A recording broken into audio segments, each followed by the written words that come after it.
आगे बढ़ते हुए लोडिंग इफेक्ट का हमने फर्स्ट एग्जाम्पल डिस्कस किया था. I try to make you understand. Now to understand better what is the loading effect, how it affects our circuit, let us move forward to the next example similar to the first one but still different and necessary to understand how the loading effect, how the various resistances play important role in the circuit. So पहले हम second को अच्छे से समझते हैं, फिर वापस first पे जाएंगे and then we will correlate the two things. First question में हमने देखा our error was 5.3% when we are calculating the value of the unknown resistances. Similar thing हम इस question में workout करेंगे and we'll see what is the error. Referring to the above question, if the multimeter reads 600 milliamps, 600 milliamps, first question जो हमने discuss किया था, first example that was 10 milliamps था ना question में. Let me show you. See, this was 10 milliohms, milliampere. But here we are discussing the circuit is producing 600 milliampere. And the voltmeter reads 30 volts on a 150 volt scale. Earlier it was 80 volts. It was reading 80 volts. Calculate the following. Apparent resistance of the unknown, same. Actual resistance of the unknown resistance. Error due to loading effect of the voltmeter. Loading effect of the voltmeter क्यों कह रहे हैं? Loading effect of the voltmeter because voltmeter is a high resistance device, तो उसका effect हमारी circuit पे आता है. ठीक है? Okay. Then error due to loading effect of the voltmeter. Then comment on the loading effect due to the voltmeter. Comment भी करना है for both the examples. ठीक है? I have taken these examples जो भी मैंने discuss किए हैं अब तक, all those examples from H.S. Kalsi book, which I have recommended for you. I am doing here the solved questions and trying to explain you the concept behind them. ठीक है? We will also be doing the unsolved questions in them. ठीक है? But पहले solved कैसे workout हुआ है उसको समझना जरूरी है. You can refer in the book itself. अच्छा, फिर हम आगे बढ़ते हैं और इस क्वेश्चन को सॉल्व करने की कोशिश करते हैं. So let me. Okay. As I told you earlier, circuit same है, बस the values are being changed. 10 milliamps की जगह 600, voltage voltmeter की reading 30 volts. This is the thing. तो फर्स्ट पार्ट हम कैलकुलेट करते हैं टोटल सर्किट रेजिस्टेंस का, और you can call it apparent resistance. Okay, is equal to represent by RT, जैसा कि फर्स्ट में था. टोटल वोल्टेज कितना है सर्किट में और टोटल करंट कितना है सर्किट में. तो टोटल वोल्टेज है 30, this is the thing 30 volts, और टोटल करंट है 600 मिलीएम्प्स. मिलीएम्प्स है, इसको आप कन्वर्ट कर सकते हैं एम्पियर में 10⁻³ से मल्टीप्लाई करके, that is 30 volts upon 0.6 amps आ जाएगा and your answer will be 50 ohms. So your total resistance the circuit is offering is 50 ohms. Apparent आपको लग सकता है unknown resistor का जो resistance है वो 50 ohms, but Moving forward to finding actual one, actual resistance. उसके लिए प्रोसीजर सेम, एक्चुअल रेजिस्टेंस, जो आपका रेजिस्टर है और वोल्ट मीटर है ये दोनों पैरेलल में कनेक्टेड हैं। पैरेलल में कनेक्ट होने की वजह से your effective total resistance is 1 over R X plus 1 over R V. R X इसका रेजिस्टेंस है, आर वी इसका रेजिस्टेंस है। टोटल रेजिस्टेंस आपको पता है, आर वी हम निकाल सकते हैं, आर एक्स आपको पता करना है एक्चुअल कितना है। आर वी कैसे निकालेंगे? वोल्ट मीटर की जो सेंसिटिविटी आपको दी हुई है दैट इज गिवन 1000 ohms पर वोल्ट, ठीक है, 1000 ohms पर वोल्ट दिया हुआ है, यानी पर वोल्ट इफेक्टिव रेजिस्टेंस आपका जो वोल्ट मीटर है वो शो करता है 1000 ohms। Full scale reading that is 150 volts पे कितना शो करेगा? 1000 ohms per volt multiply 150, that is 150 kilo ohms. This will be the resistance offered by the voltmeter. Okay. Now using this and this one and this one and calculating the Rx. Similarly, जैसा कि हमने previous example में workout किया है, 1 over Rx will be equal to 1 over Rt minus 1 over Rv. Substitute करेंगे, थोड़ा solve करेंगे तो Rx is equal to Rt into में Rv upon Rv minus Rt. Put करेंगे वैल्यूज 50 इंटू 150। यूनिट्स का ध्यान रखना, ये किलो ओम में आया है, वो ओम्स में आया था, ओके। और 150 kilo ohm minus 50 kilo ohm, 50 ohms, इसको सॉल्व आउट करेंगे तो your answer will be 7500 kilo ohm, 149.5 kilo ohm,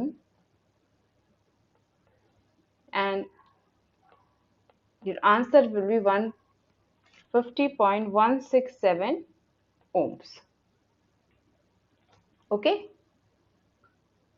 so this is the thing. Okay, I think this just a second, this will be, this is milli ohms, 10 raised to power minus 3, this becomes 0.7 amperes, yeah, ohms, fine.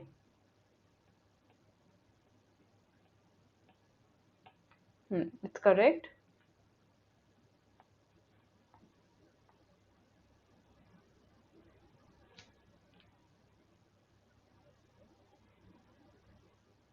So moving forward, this will be your the value of actual value of unknown resistance, that is Rx.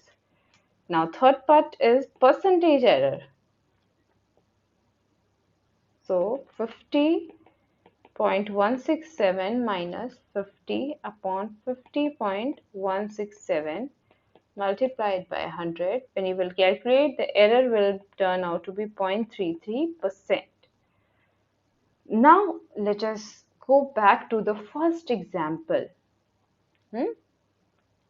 Here the value of resistance, value of error is 5.3%. Here see the value is 0.33%. So what can be inferred from this? Question में पूछा है ना, comment on the loading effect. क्या difference है इस question और उस question? Voltmeter 150 scale का ही है, वोल्टमीटर यहाँ पे रीड कर रहा है 30 वोल्ट्स, वहां पर रीड कर रहा था 80 वोल्ट्स, ये करंट ज्यादा ड्रॉ कर रहा है 600 मिली एम्प्स, वो करंट कम ड्रॉ कर रहा था 10 मिली एम्प्स। ओके, तो क्या इफेक्ट आया है, कहाँ है? कहाँ इफेक्ट है? सेंसिटिविटी उतनी है वोल्ट मीटर की, उसमें भी 1000 ohms पर वोल्ट थी, इसमें भी 1000 ohms पर वोल्ट है, पर यहाँ जो वोल्ट मीटर की रीडिंग है वो 30 volts है, वहां रीडिंग थी 80 volts। कहाँ इफेक्ट आ रहा है? यहाँ क्यों वोल्ट मीटर कम रेजिस्टेंस शो कर रहा है? So that is the difference. So a well calibrated volt meter may give a misleading resistance when connected across 2 points in a high resistance circuit।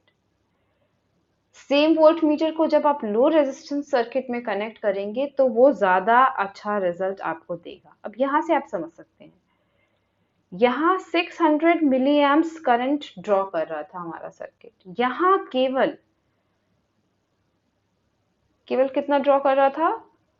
10 milli amps current draw कर रहा था। यानी ये जो register लगा हुआ है ये पहले केस में इतना ज्यादा रेजिस्टेंस ऑफर कर रहा था कि हमारी जो सर्किट है वो केवल इतना करंट ड्रॉ कर पा रही थी, लेकिन दूसरे केस में ये रेजिस्टेंस लो है।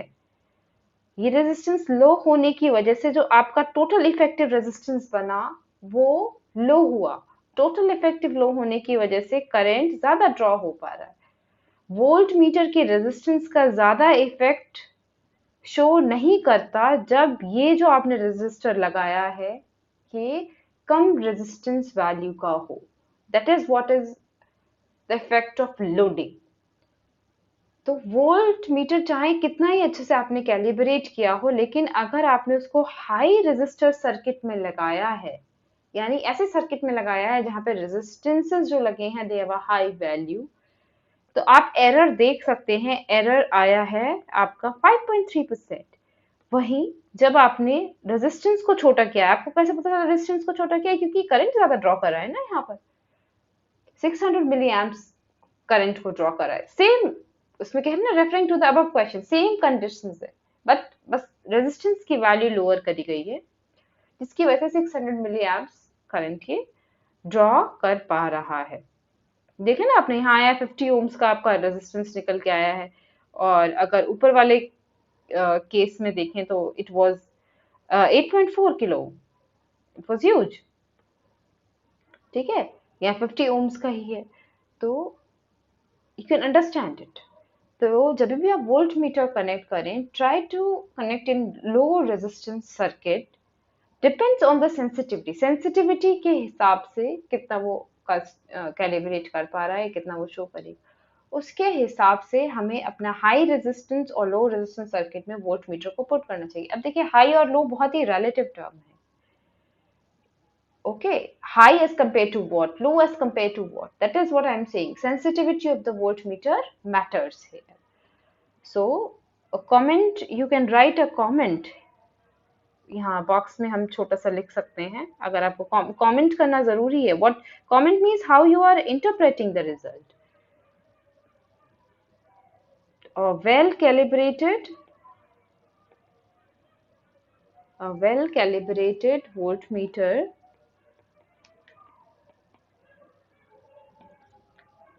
may give a misleading result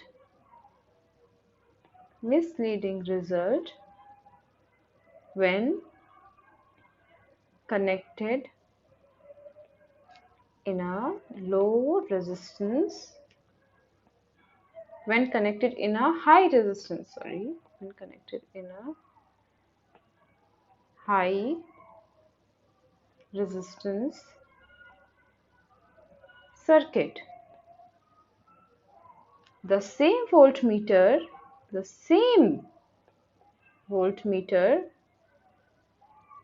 when connected in a low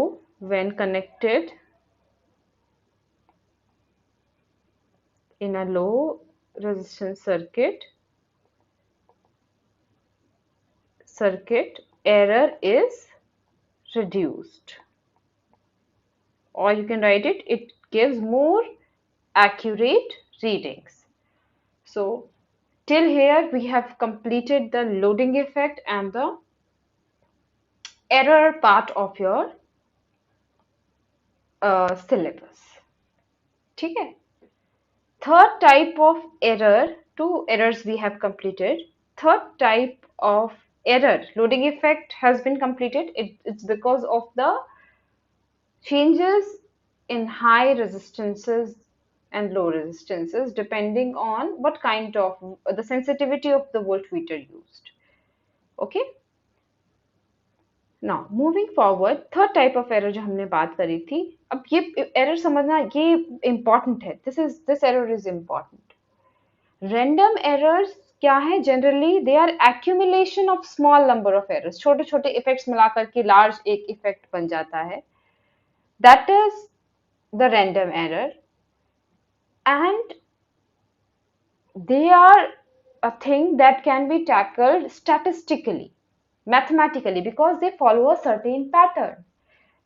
graph plot करेंगे इन एरर्स का तो एक पैटर्न मिलेगा। जब कोई भी चीज पैटर्न फॉर्म करती है उसको आप मैथमेटिकली ट्रीट कर सकते हो, रिड्यूस कर सकते हो by mathematical equation, by mathematical ways. ठीक है, तो these errors can be analysed statistically. Hence अब यहां से हम कैसे एरर्स को स्टैटिस्टिकली एनालाइज करेंगे, सम glimpse of statistical analysis, mean deviation, we'll discuss in the next part of this class. Okay, but first understand fully random errors. So these are the errors that remain after gross and systematic errors have been substantially reduced or at least accounted. Reduce ही क्या है तो बता दिया है reason, हाँ इस reason की वजह से at least accounted for. Random errors are generally an accumulation of a large number of small effects and may be of real concern only in measurement requiring a high degree of accuracy. Starting में introduction में ही मैंने आपको बताया था कि why accuracy is needed when we are performing high degree, highly complicated exam practicals. ये हमने discuss अभी किया है, they can be analyzed statistically. These errors are due to unknown causes not determinable in ordinary process of making measurement. Such errors are normally small and follows the law of probability. वो अभी हम आगे देख लेंगे कि how it follows the law of probability. ठीक है, so मतलब कहने का सेंस ये है, they follow a standard pattern, hence patterns can be analyzed using mathematics. That is the beauty of mathematics as well as physics. When you identify a pattern, you can easily calculate it. Earth rotate करती है, हमने कैसे पता करा ये? In ancient science, how we do? By observing the patterns. कि ये star इस position पे आ जाता है after a certain period of time. In earlier days, there was no telescopes. How we analyze? By analyzing the patterns. ठीक है, so galaxies are known to us by examining the patterns. So patterns are important. As long as you know the patterns, you can very well quantitatively calculate it and qualitatively analyze it. Okay, random errors can thus be treated mathematically. Now, अब चलो कुछ sources of error पढ़ सकते हैं कि क्या क्या हो सकते हैं. Insufficient knowledge of process parameters, design condition, poor design हो, अच्छे से ना बनाया गया हो इंस्ट्रूमेंट को, चेंजेस इन प्रोसेस पैरामीटर्स, जो उसके पैरामीटर्स थे फ्रिक्शन जितना बताया था उसके हिसाब से due to the wearing and tearing down friction और बढ़ गया, इरेगुलरिटीज बढ़ गई हैं, पुअर मेंटेनेंस है, error caused by person operating the instrument or equipment and certain design limitations. जैसे हमने फ्रिक्शन वाला केस डिस्कस किया तो वहां आपको बॉल बेयरिंग्स लगाने ही पड़ेंगे, कैसे करेंगे? स्क्रू लगाना ही पड़ेगा वॉच, ठीक है, व्हील कार में लगाना ही पड़ेगा. Certain design limitations are there. We can work out ways to innovate new designs, but still certain designs are there. Now moving to statistical analysis, and this is very interesting part.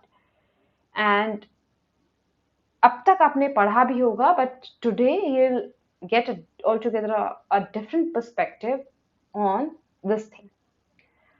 कि कैसे अब तक आपने mathematics point of view से पढ़ा होगा, उसका हमारे डेली लाइफ से वो कैसे जुड़ा हुआ है, standard deviation, how why it is being used, standard deviation, variance, ये सब चीजें हम पढ़ेंगे कैसे जुड़ा हुआ है. ठीक है, तो अब एरर कैलकुलेट कर लिया, उसको कैसे एनालाइज कर सकते हैं ताकि हम अपने मेजरमेंट्स को मोर एक्यूरेसी, मोर प्रिसिशन की तरफ ले जाएं. Here comes the role of statistical analysis. जैसे अभी हमने डिस्कस किया, random errors can be treated mathematically. ठीक है, some errors which exhibit a certain pattern, they can be treated mathematical. Hence comes the role of mathematics. Statistical analysis of measurement of data is important because it allows an analytical determination of the uncertainty of the final test result, कि final जो result मिलेगा उसमें uncertainty कितनी होगी वो हमें पहले से पता हो. To make statistical analysis meaningful, a large number of measurements is usually required. ये आप सभी जानते हैं. Probability works better when there is a large sample. Systematic errors should be small compared to the random errors because statistical analysis of data cannot remove a fixed bias contained in all measurement. Random errors जो आ गए automatically prop up हो गए, but systematic errors जो हैं device limitation की वजह से observation ठीक से नहीं कर रहे हैं, उनको कैसे ठीक करेंगे? तो देन जो फिक्स्ड कंस्ट्रेंट्स हैं उनको हमें रिमूव करना है, उनको हम स्टैटिस्टिकली टैकल नहीं कर सकते. ठीक है, but the errors which are following the certain pattern they can be treated statistically. तो स्टैटिस्टिक्स की बात करते हैं तो सबसे पहले मीन की बात करते हैं. Arithmetic mean, very simple. Mean is the most probable value. सबसे ज्यादा आप रीडिंग्स ले रहे हैं, ऐसी कौन सी वैल्यू है जिसकी आने के चांसेस सबसे ज्यादा है? आपने 10 बार रीडिंग ली, आपने 20 टाइम्स रीडिंग ली. What is the value that is the most occurring? वो तो प्रैक्टिकल पार्ट हो गया कि कितनी आ रही है. उसको आपको अगर थ्योरेटिकली कैलकुलेट करना हो तो you will add up all those readings and takes the average, divide by the number of readings. जितने बार आपने रीडिंग लिया, हम ऐसे ही करते हैं कि एक एवरेजली, जैसे कि अगर आप करंट मेजर कर रहे हैं तो 10 एक बार आ रहा है, 10 एक बार आ रहा है, 10.2 एक बार आ रहा है, 10.3 एक बार आ रहा है, फिर वापस से 10.1, ये आ रही है रीडिंग्स. ठीक है, अब थियोरेटिकली जब आप कैलकुलेट करेंगे तो हो सकता है 10.25 आपका एवरेज आए, पर 10.25 आपके अमीटर में शो नहीं कर रहा है current ampere, but it is much close to that, कि हाँ मोस्ट प्रोबेबल 10.2 के आसपास हमारा आ रहा है. तो you can better correlate them कि what you expected from the theoretical result, you are getting that in the practical. And when you take large number of samples, the mean coincides with the most occurring value you obtain while doing the practical. So the most probable value of a measured value is the arithmetic mean of the number of readings taken. The best approximation, ध्यान रखना हम लोग सिर्फ बात कर रहे हैं probability पे, you can better approximate it. ठीक है, is possible when the number of readings of the same quantity is very large. The arithmetic mean of n measurements at a specific count of the variable is given by the expression, add करना है हर एक उसको, dividing by the total number of readings. उसको short तरीके से हम लिख सकते हैं summation n is equal to 1 to n जब तक वेरी कर रहा है, total number of readings and so on and so forth. So that is the concept of arithmetic mean. सुनते रहिए अच्छे से. When you will move towards standard deviation, they all will be used. तो इनको वहां तक ले जाने के लिए इनको बताना जरूरी है. तो be attentive and listen very carefully. Deviation from the mean, हर एक रीडिंग आपके एक एवरेज जो वैल्यू आई है उससे कितना डेविएट कर रही है, ये जानना भी उतना ही जरूरी है. ठीक है, कि कितना डेविएशन ओवरऑल आ रहा है आपके रिजल्ट में. ओके, तो let us see. The departure of a given reading from the arithmetic mean of the group of readings, if the deviation of the first reading, let's say x1, is called d1. मान लिया कि जो पहली reading है x1 वो आपकी mean से, जो हमने अभी मीन डिस्कस किया था, उससे जो भी डिफरेंस है उसको d1 कह रहे हैं. नेक्स्ट रीडिंग का जो डिफरेंस है उसको d2 कह रहे हैं. Similarly dn. ठीक है, तो ये डेविएशंस पॉजिटिव और नेगेटिव दोनों हो सकते हैं, क्योंकि अगर मीन से ज्यादा है वैल्यू तो पॉजिटिव आ जाएगा, मीन से कम है तो नेगेटिव आ जाएगा।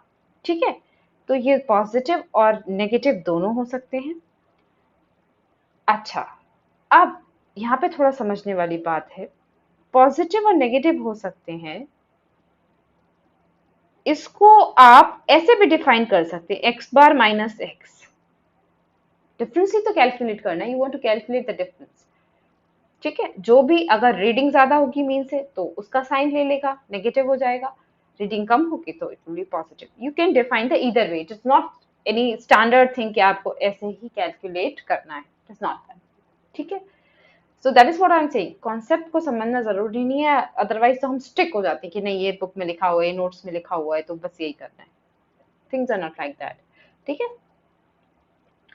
अच्छा, पॉजिटिव और नेगेटिव दोनों हो सकते हैं, लेकिन जब आप बहुत लार्ज नंबर ऑफ डेटा के लिए देखेंगे तो आप क्या पाएंगे कि जितना पॉजिटिव वेरिएशन है वो बराबर है नेगेटिव वेरिएशन के।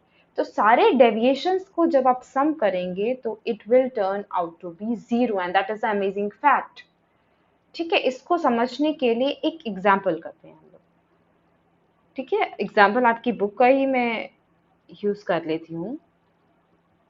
चलिए एक छोटा सा कोई एग्जाम्पल यूज कर लेते हैं।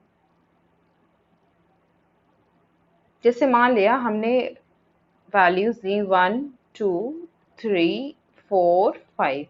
ठीक है, ये हमने वैल्यूज दी, इसका मीन निकालते हैं पहले। मीन, इसका मीन कितना होगा, 1 plus 2 plus 3 plus 4 plus 5 upon 5, ये होगा, इज इक्वल टू कितना हो गया, 3 और 2 5 6, 6 और 5 11, 11 और 4 15, ये हो गया 3। आपका मीन आया 3। अब हम डेविएशन कैलकुलेट करते हैं। ठीक है, फर्स्ट रीडिंग के लिए, इस रीडिंग के लिए डेविएशन कैलकुलेट करते हैं। मीन 3 है, यानी 1 minus 3, D1 is what 1 minus 3, तो दैट आंसर इसके लिए -2 हो जाएगा।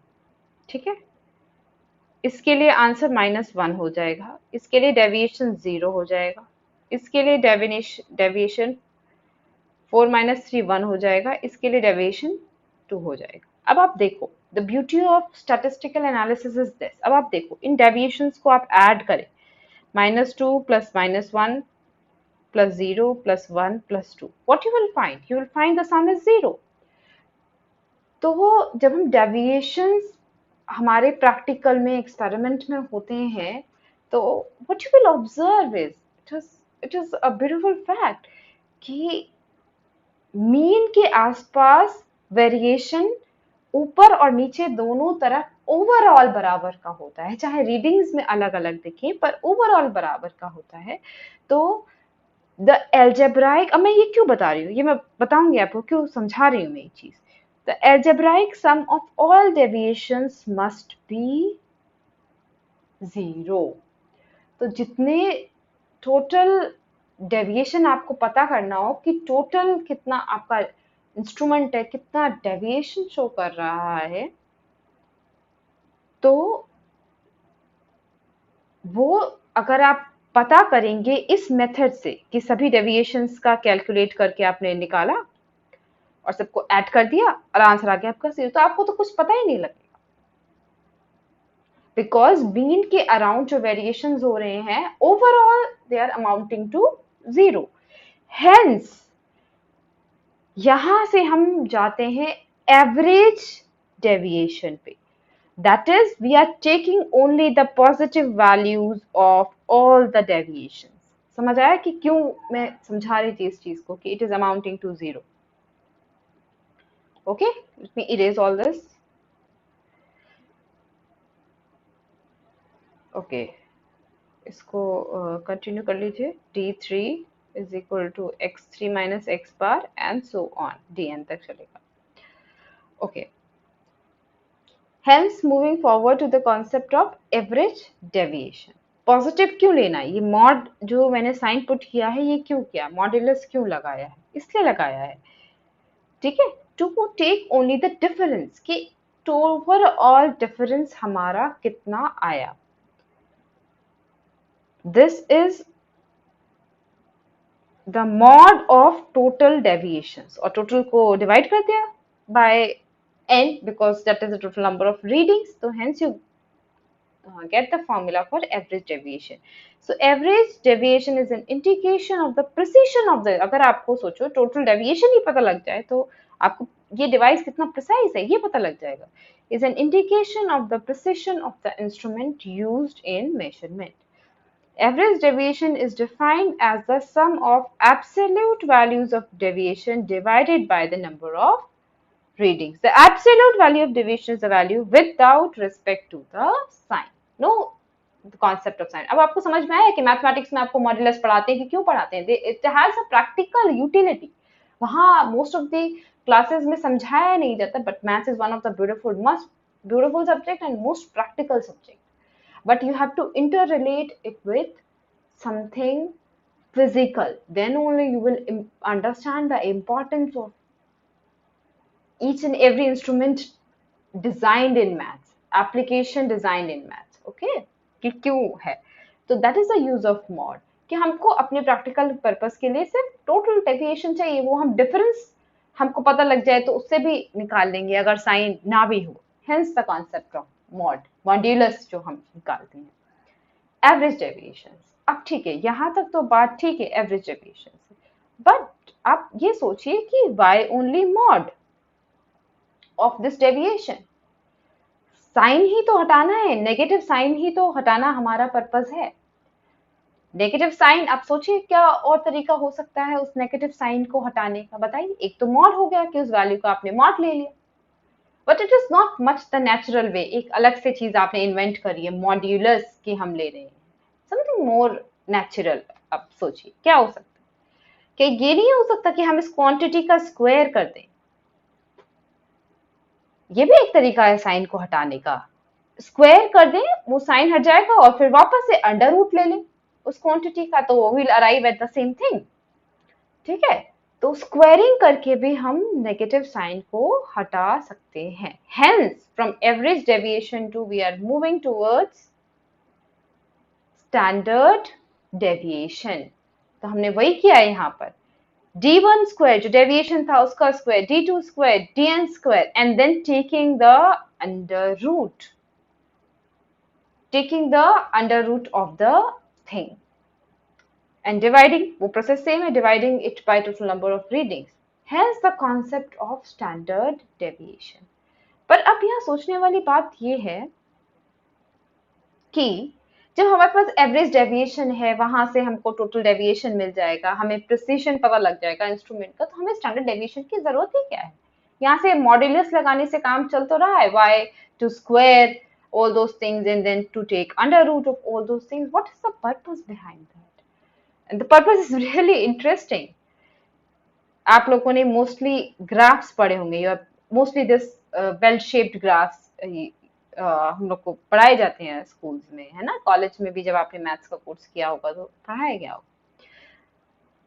ग्राफ में इसका यूज है. इन वैल्यूज को आप प्लॉट कैसे करेंगे, जब आप प्लॉट करेंगे तो आपको एक अच्छा सा कर्व, एक अच्छा सा पैटर्न बनता हुआ नहीं दिखाई देगा, लेकिन जब आप इसको प्लॉट करेंगे, when you will plot these squared distances, then you will get a wonderful pattern, और उसको देख के, उस ग्राफ को देख के ही आप पता लगा सकते हैं what is the standard deviation of this instrument. तो अगर इन शॉर्ट कहें तो शॉर्ट में बात यह है कि average deviation is not manipulative, उसको उस टूल से आप ज्यादा खेल नहीं सकते, बट स्टैंडर्ड डेविएशन के टूल से आप बहुत खेल सकते हैं. You can do a lot of things, lot of analysis, lot of graphs, ठीक है, lot of pie charts, all those things you can do with this standard deviation thing. That is why important. और variance क्या है, variance बस square कर दो, this under root की जगह अगर आप सिग्मा स्क्वायर कर दो, this quantity is termed as variance. Similar thing, तो वेरिएंस और स्टैंडर्ड डेविएशन. तो स्टैंडर्ड डेविएशन को अगर आप शॉर्ट में समझे तो वो भी मीन डेविएशन ही है. इट इज, अगर आप फिजिकली इसको समझने की कोशिश करें, बहुत कॉम्प्लिकेटेड डेफिनेशन पे ना जाएं, it is a mean average distance from the mean distance. Mean से कितनी दूरी है, एवरेज वैल्यू से कितनी दूरी है, स्टैंडर्ड डेविएशन भी वही दिखाता है, but more beautifully in the form of graphs and other things. Okay, तो this is the concept of standard deviation. एक चीज और मुझे आपको स्टैंडर्ड डेविएशन में बतानी है कि sometimes the number mentioned here is n-1, उसको भी मुझे आपको समझाना है थोड़ा, ठीक है? तो उस पर बात करते हैं। यस, तो we were talking about n-1 thing. Books में कई बार आप ये चीज देखेंगे कि instead of n it is written over n-1, and there is a reason for that, and just by a picture I'll show you that. Okay, what we do is sometimes हम पूरा data नहीं लेते हैं, जो भी data available है हमारे पास हम उसमें से कुछ सैंपल ले लेते हैं। जैसे कि मान लो कि स्टूडेंट फीडबैक अगर हम लोग लेना चालू करें, suppose I started the whole college और the principal started the whole college, तो एक एक स्टूडेंट का फीडबैक लेना would be a bit difficult task for him, मुश्किल होगा ना, है ना, एक एक बच्चे का, क्योंकि सिर्फ फीडबैक लेना नहीं, उसको असेस भी तो करना होता है। तो what the best way for him is to do is randomly select a sample among some of you from the whole college, कुछ 100 or 200 students का sample ले, randomly pick and choose, and then take their feedback and analyze their feedback, है ना? तो that is, I think, the most efficient we have at our hand to analyze our mistakes we as teachers, and what other difficulties the students are facing. But to keep tab on each and every student, it will become really a difficult task. Similar thing happens here. When you take the whole data set, this population, this is good enough. But what if we take a sample? Suppose a population, there's a population, and out of that population we are just taking a small sample, और उस sample से हमें represent करवाना है कि जो भी ये sample हमको show करे वो results exactly और approximately similar हो full population की, ठीक है? Random, जैसे nutrition survey कराना है, teaching learning survey कराना है, this type of things. तो sample, जब हम sample को analyze करते हैं, things differ slightly. तो हम उसका एक तरीका ये भी हो सकता है कि इसमें से जैसे आपने जो भी सैंपल लिया है, जैसे मान लो if I plot just a second, if I plot a population, suppose number 9, 1, 2, 3, 4, 5, and so on, 9, 10, 11, 12, 13, 14, etc. इस टाइप से, है ना, लार्ज नंबर ऑफ, तो आई अज्यूम दैट मीन, इस पॉपुलेशन का जो मीन है वो अप्रोक्सीमेटली इस पॉइंट पे आएगा। बट मैं पूरी पॉपुलेशन लेना नहीं चाहती हूँ, मैं कुछ सैंपल लेना चाहती हूँ। तो मैं सैंपल, एक जुडिशियस तरीका ये रहेगा कि इस तरीके से चूज करूँ कि लाइक ये चूज कर लिया, एक ये चूज कर लिया, 3 बंदों का सैंपल चूज कर लिया, और वो 3 इस तरीके से चूज करा कि उनका जो मीन है वो इस मीन के नजदीक आए। ऐसा ना है कि इन्हीं को मैं चूज कर लूं, फिर जो मेरा इनका जो मीन निकलेगा वो पॉपुलेशन के मीन के आसपास भी नहीं होगा, दूर होगा, है ना?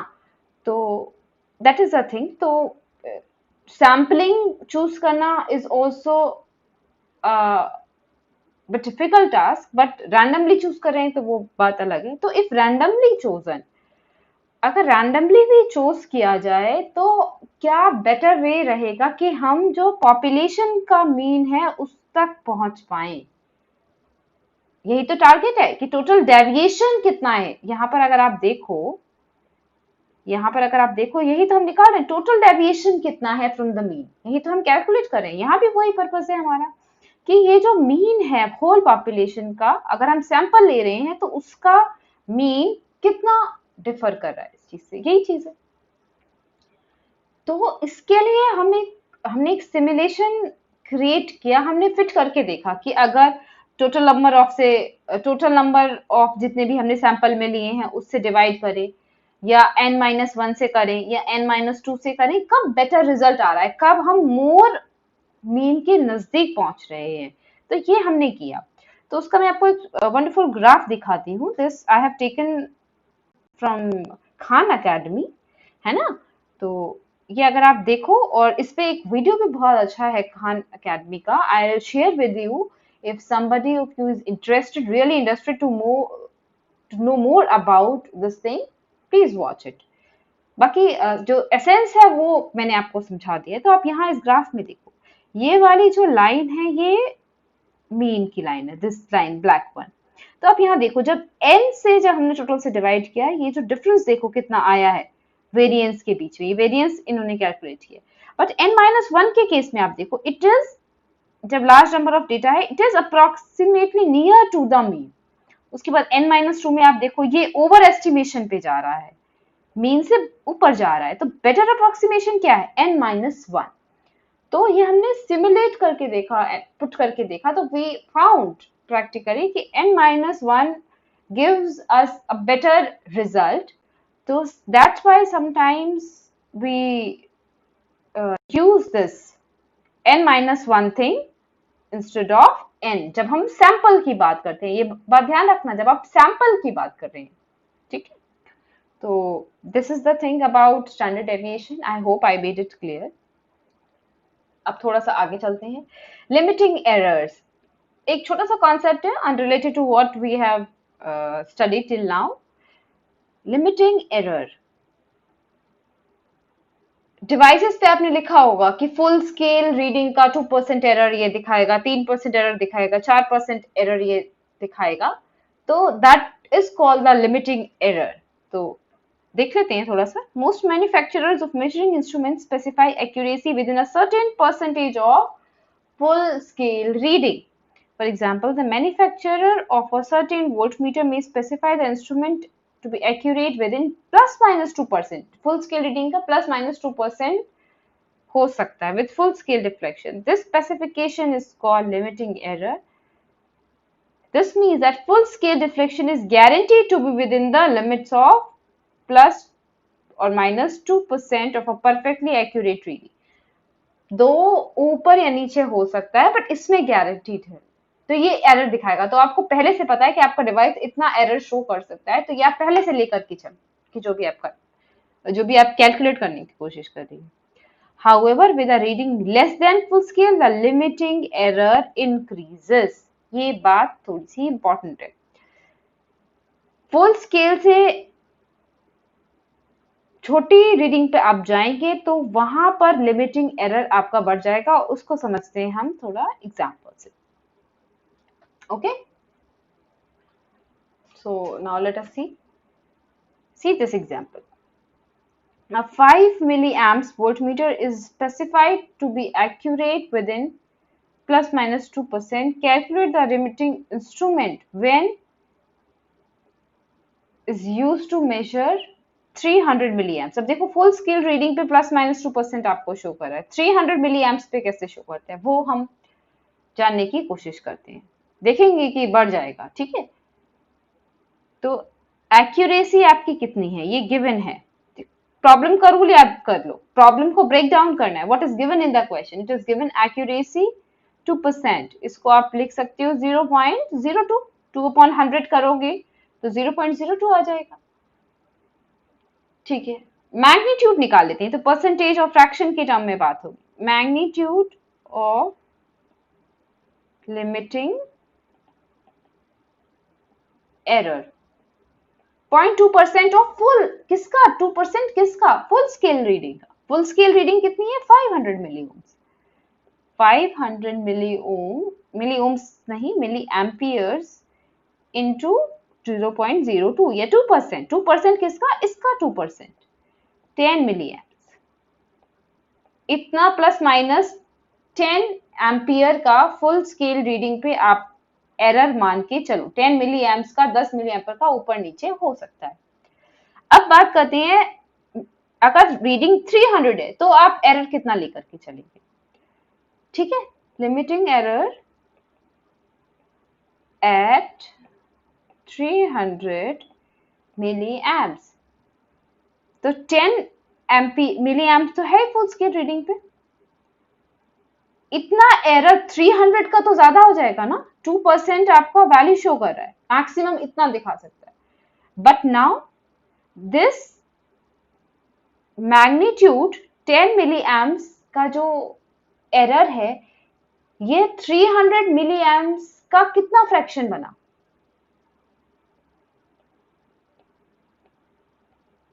इतना एरर तो आना ही है। ये एरर आपकी इस रीडिंग का कितना पार्ट है, कितना फ्रैक्शन है?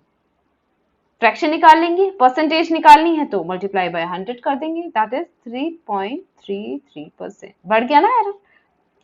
फुल स्केल रीडिंग पे कितना था? 2%, लेकिन वही लिमिटिंग एरर किसी और रीडिंग पे 3.3% हो गया, क्योंकि वो ये बताया गया है जब आपकी फुल स्केल आप नापने की कोशिश करो इसे तो 2% का एरर दिखाएगा, उससे नीचे नापोगे तो एरर बढ़ता जाएगा, बिकॉज ये जो मैग्नीट्यूड है इतने का एरर आना ही आना है। जैसे जैसे रीडिंग छोटी होती जाएगी आपकी, कम होती जाएगी, तो ये क्वांटिटी उस फ्रैक्शन के लिए बढ़ती जाएगी। समझ पा रहे हो? तो दिस इज 3.3%। ठीक है, तो वो मैं समझाने की कोशिश कर रही थी आपको। एक एग्जाम्पल और है, a voltmeter reading 70 volts on its 100 volt range and an ammeter reading 80 milliamps on its 1 milliamps range are used to determine the power dissipated in a resistor. But these instruments are guaranteed to be accurate within full scale पे इतना है 1.5% at full scale deflection. Full scale ये है 150 milli amps इसके लिए है, इसके लिए रिफ्लेक्शन है 100 volt. Determine the limiting error of the power, तो दोनों को सेपरेटली निकाल के we have to add, power को ऐड करना दोनों डिवाइसेस के। तो इस केस में ये करना है। यहाँ पे कॉन्सेप्ट आप ध्यान रखो, 10 मिली एम्प्स जो था पहले एग्जाम्पल में, मैग्नीट्यूड इतना एरर आपको शो करेगा, बट वो जो 10 मिली एम्प्स बना वो 300 का कौन सा हिस्सा है? फ्रैक्शन मतलब यही ना, 300 वाले का कितना पार्ट है? तभी तो आप परसेंट की 300 पे अब हम परसेंटेज निकाल रहे हैं, पहले हम 500 पे परसेंटेज निकाल रहे थे, वैल्यू चेंज हो गई। 300 का वो 10 मिलियम्स कितना बना, that is the concept. Okay, किसी को स्टिल प्रॉब्लम आ रही है तो we can discuss more. Okay, तो let me solve this. Voltmeter के लिए लिमिटिंग एरर निकालते हैं। Limiting error for the voltmeter.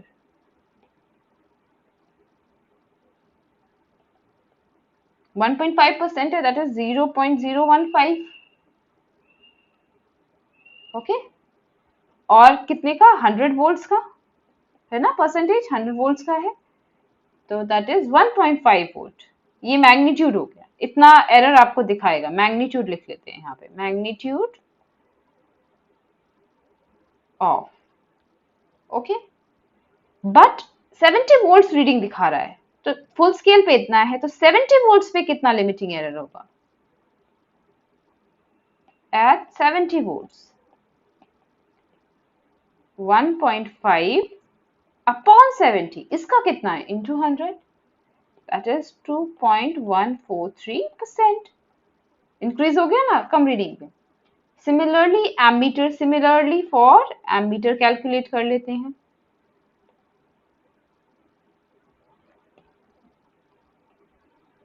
Zero 0.015, इसका फुल स्केल रीडिंग है 150 मिली एम्प्स, कैलकुलेट करिए, it will give you 2.25 milli amps. अब ये शो कितनी कर रहा है? 80 मिली एम्प्स, बट तो limiting error at 80 milliamps, that is 2.25 upon 80 multiply by 100, similar thing, 2.183%. Now adding both the things, you will get the total limiting power, adding this and this. ठीक है, तो ये limiting error हो गया। This completes the second part of first unit, that is errors and loading effects. Okay, thank you.